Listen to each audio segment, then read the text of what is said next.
Vous recherchez une école de référence pour une double formation universitaire et professionnelle de qualité? Voici l'opportunité à ne pas rater. L'École supérieure d'administration, d'économie, de journalisme et des métiers de l'audiovisuel ESAE vous offre des programmes d'enseignement en licence et en master orientés vers l'emploi qui font d'elle une référence à travers les filières de l'administration générale et territoriale, l'administration du travail et de la sécurité sociale, droit, diplomatie et relations internationales, administration hospitalière, universitaire et intendance, journalisme et métiers de l'audiovisuel et toutes les filières des sciences de gestion. Une seule adresse, www.esae.bj.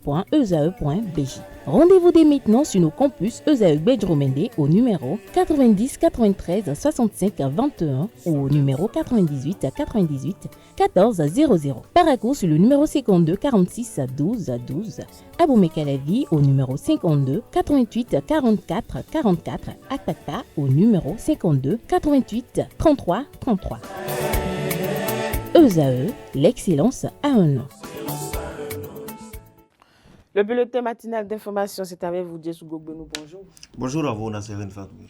Et la page Sport, c'est avec vous, Larus Sadiagono, bonjour. Oui, bonjour, Nasserine.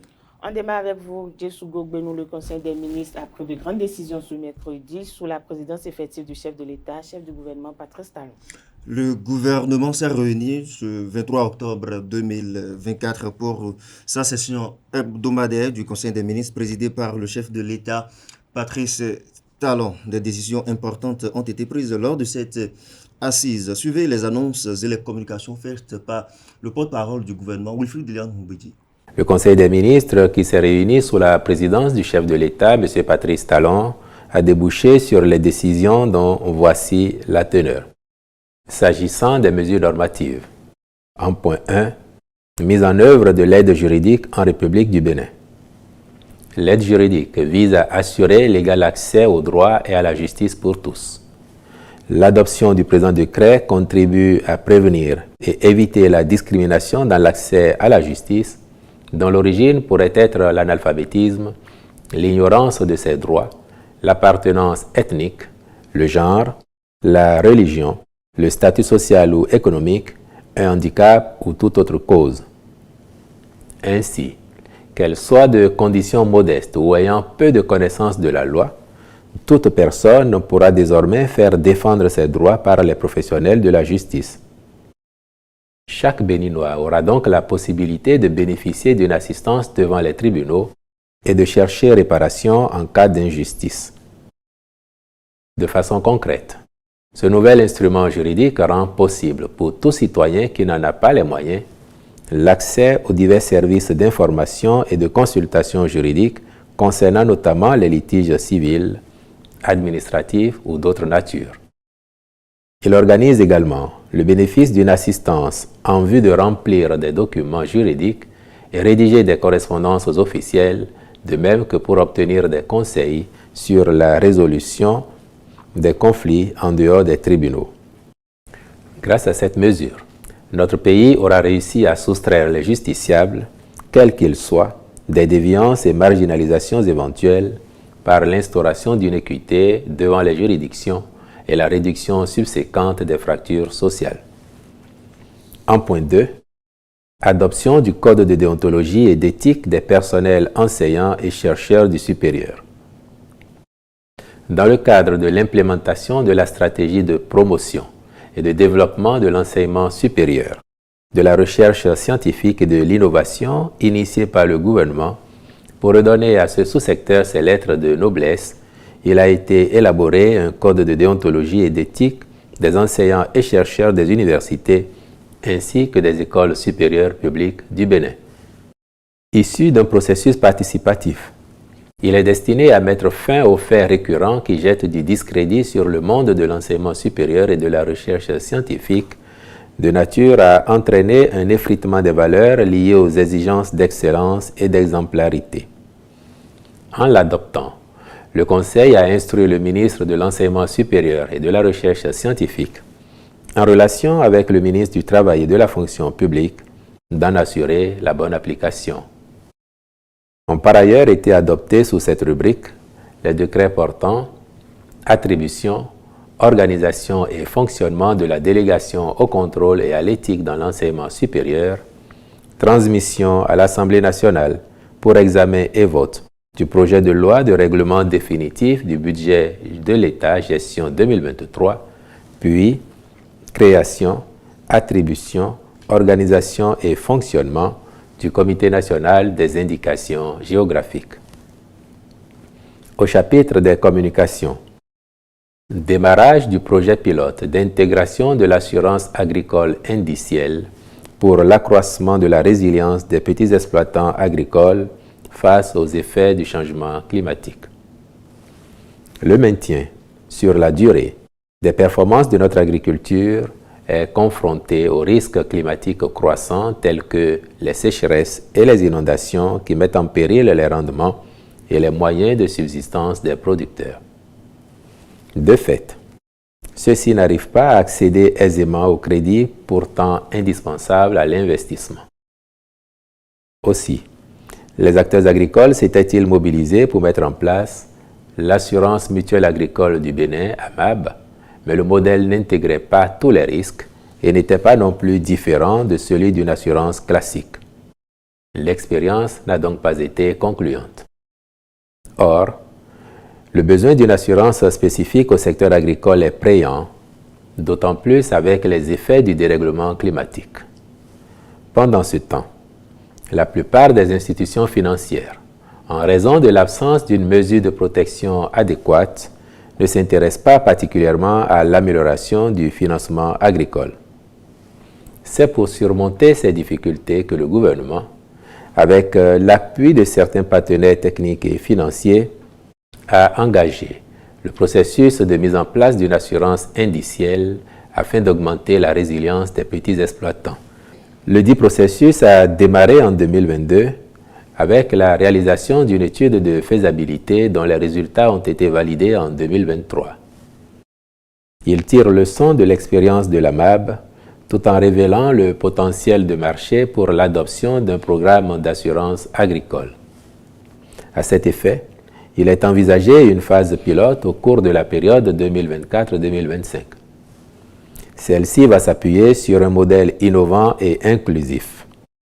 L'implication des fêtières dans la sensibilisation, l'échantillonnage de même que le suivi des bénéficiaires sera déterminante. Cette option promeut une approche multirisque et indicielle basée sur le rendement et non sur la pluviométrie, permettant donc un remboursement automatique de tous les bénéficiaires impactés en cas de sinistre. En outre, il sera subventionné pour les premières années, de sorte à accompagner les petits producteurs afin de leur permettre de se familiariser avec le produit et d'en apprécier les bénéfices.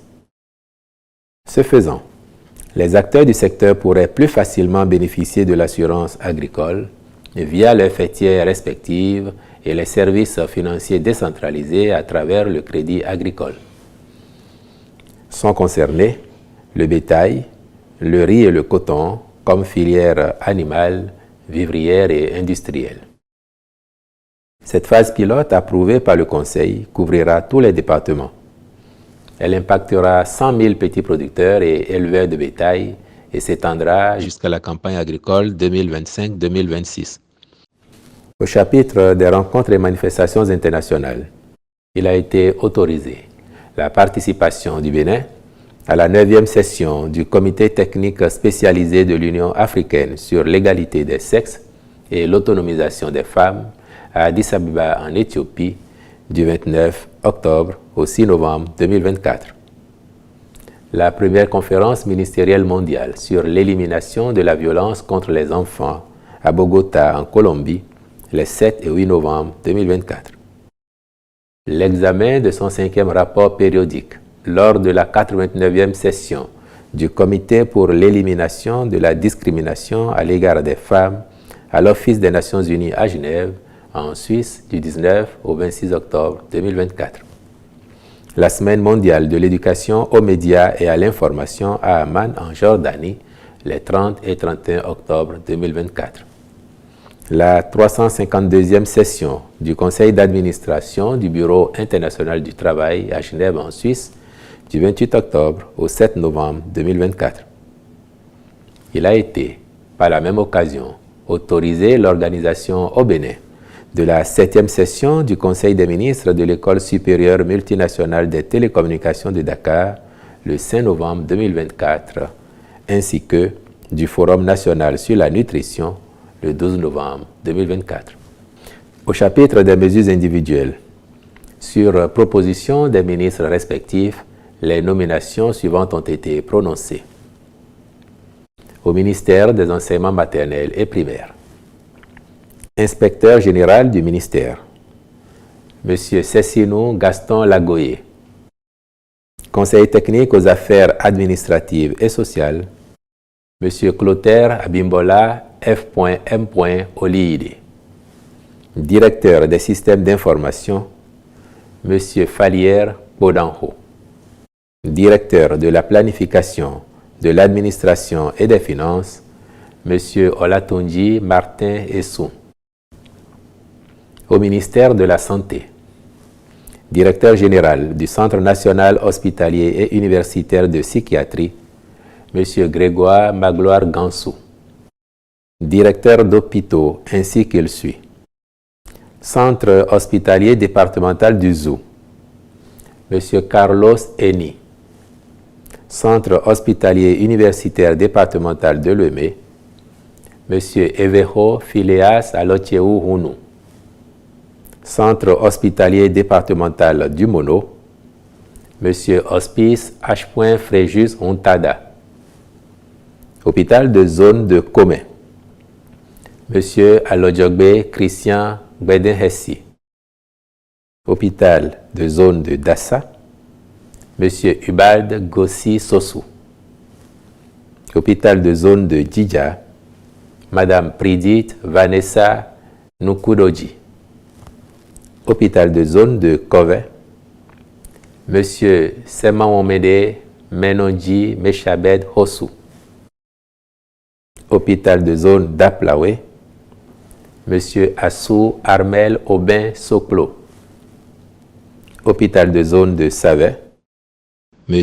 Abdel Razak Olaïtan Romulex Secheton Ali.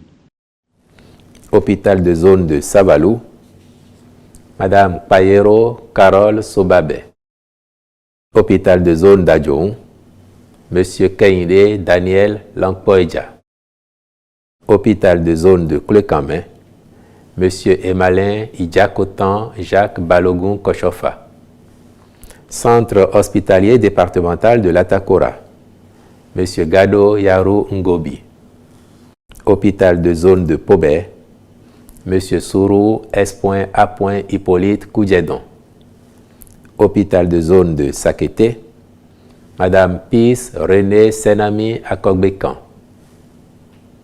Hôpital de zone de Natitengu, M. Maouna Ibrahim Ogungbe. Hôpital de zone de Kandi, M. Élisée Soizon. Hôpital de zone de Banikwara, M. Abdelaziz Abou Moufoutaou. Hôpital de zone de Basila, M. Ulrich Antelme Sena Yassahoho. Hôpital de zone de Kouandé enfin, M. Togbedji Alfred Jean-Louis Onsa. De sa visite au Conseil économique et social, Maître Jacques Migan, président du Haut Commissariat de la prévention à la corruption, a fait des propositions pour lutter contre la corruption. Cet effet, après la Cour constitutionnelle, c'est au tour de Radi, là ici, de recevoir la visite de courtoisie du Haut Commissaire à la prévention de la corruption, Jacques Migan. Une visite peu ordinaire dont le point nous est fait par le Haut Commissaire. Quentin Amonsou et Nassine Fatombi étaient à la rencontre. Merci. Un coup d'œil. Aujourd'hui, nous nous sommes dit, la visite de courtoisie de ce jour avec le Conseil économique et social, elle sera, cette visite, complètement différente. Elle ne sera pas, comme on en a l'habitude de faire, une visite où on vient, on reçoit les conseils du président de l'institution et puis on s'en va. Quand on regarde le concept, comment est composé le Conseil économique et social, nous nous sommes dit c'est le Bénin en miniature. C'est le Bénin profond, l'économie qui ne peut pas aller sans le social qui ne peut pas aller sans l'économie, et peut-être les autres, puisque les conseillers, ils sont de divers horizons, représentant la nation, et vous-même,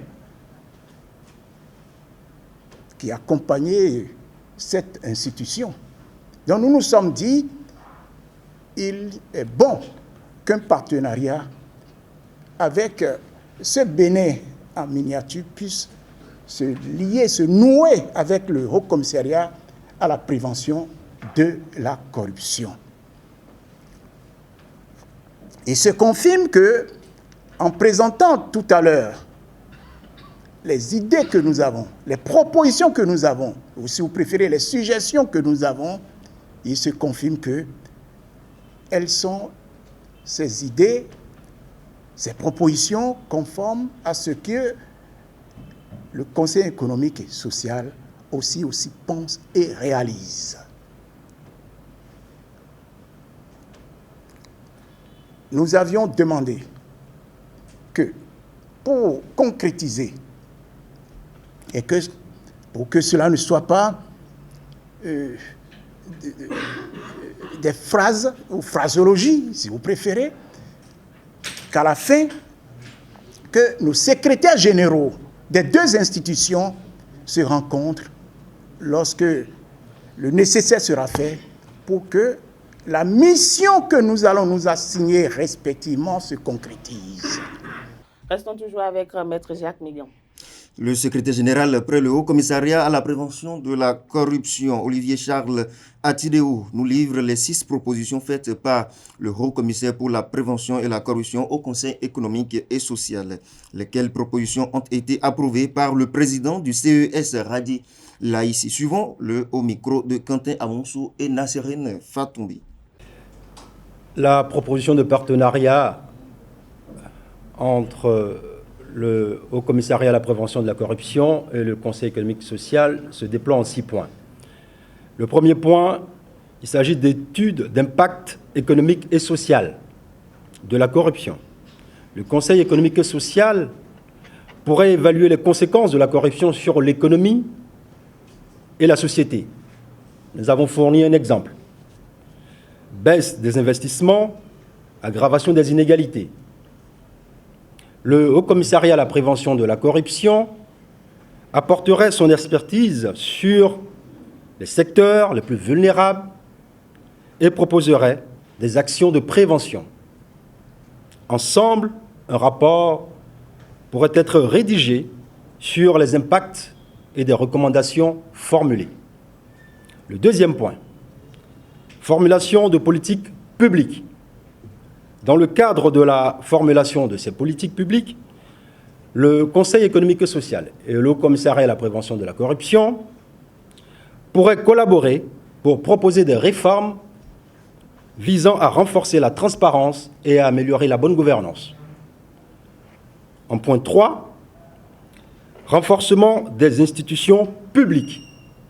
Le Haut Commissariat à la prévention de la corruption et le Conseil économique et social pourraient travailler ensemble pour réviser les cadres réglementaires et renforcer les mécanismes de contrôle, de gouvernance et d'intégrité au sein des institutions publiques. En quatrième point, des campagnes de sensibilisation et d'éducation civique. Le Conseil économique et social et le Haut Commissariat à la prévention de la corruption pourraient mener conjointement des campagnes pour sensibiliser le public aux effets néfastes de la corruption et promouvoir les mesures de prévention. Le Conseil économique et social se concentrerait sur les aspects socio-économiques, tandis que le Haut Commissariat à la prévention de la corruption couvrirait les dimensions législatives et préventives. En point 5, suivi de la mise en œuvre des réformes.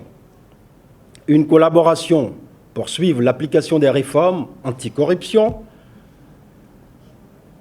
ou des recommandations proposées en veillant à leur impact positif sur le développement socio-économique pourraient être envisagées.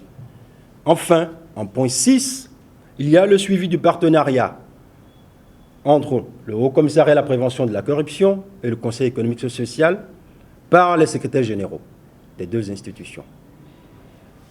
Dans un autre registre à présent, le professeur Okri Tosso a été désigné chercheur à la une par le réseau africain d'analyse du discours. Le professeur Okri Pascal Tosso de l'université d'Abomey-Calavi au Bénin a été désigné chercheur à la une par le réseau africain d'analyse du discours pour les contributions majeures à cette discipline. Il partage ses connaissances en intégrant l'analyse du discours dans ses enseignements et en encadrant des étudiants contribuant ainsi au développement de cette discipline au Bénin. Considéré comme pionnier de l'analyse du discours, Okri Tosso Pascal a contribué à faire connaître et à développer cette discipline au sein des universités béninoises telles que ESAE et bien d'autres encore. Pour lui, l'analyse du discours est aussi un moyen de mieux comprendre les enjeux sociaux et culturels de notre époque. Une conférence sur la démocratie et le développement dirigée par le professeur Théodore Olo. Le collège B de l'Académie nationale des sciences, arts et lettres du Bénin a organisé sous la direction de l'académicien Théodore Olo une conférence sur le thème démocratie et développement le lundi 21 octobre 2024. Le conférencier Babaka Kanté, professeur titulaire de sciences politiques, a profité pour faire le lien entre deux thématiques développées donc à cette séance. Suivez ces propos au micro de Anaël Dou. Quand on ne fixe pas le terrain de discussion de la démocratie, on risque d'avoir deux personnes qui disent exactement deux choses contraires et qui ont toutes les deux raisons. Parce qu'ils ne parlent pas de la même chose. La démocratie, c'est en effet au moins trois niveaux. Le premier niveau, ce sont les valeurs de la démocratie. Les valeurs de la démocratie qui sont des valeurs universelles.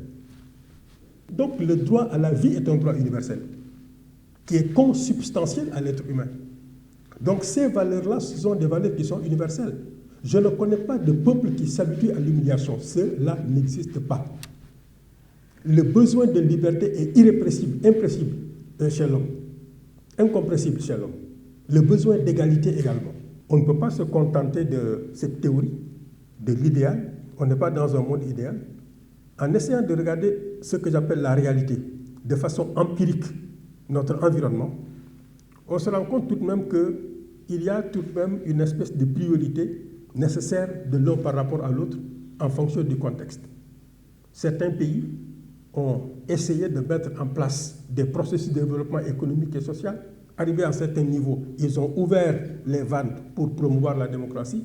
D'autres sont passés par un chemin inverse, ont essayé de mettre en place un processus démocratique pour aboutir à un système de développement. Cela veut dire que c'est le contexte qui guide un tout petit peu la priorité de l'une sur l'autre, mais à mon avis, il ne saurait pas y avoir une primauté de l'un sur l'autre.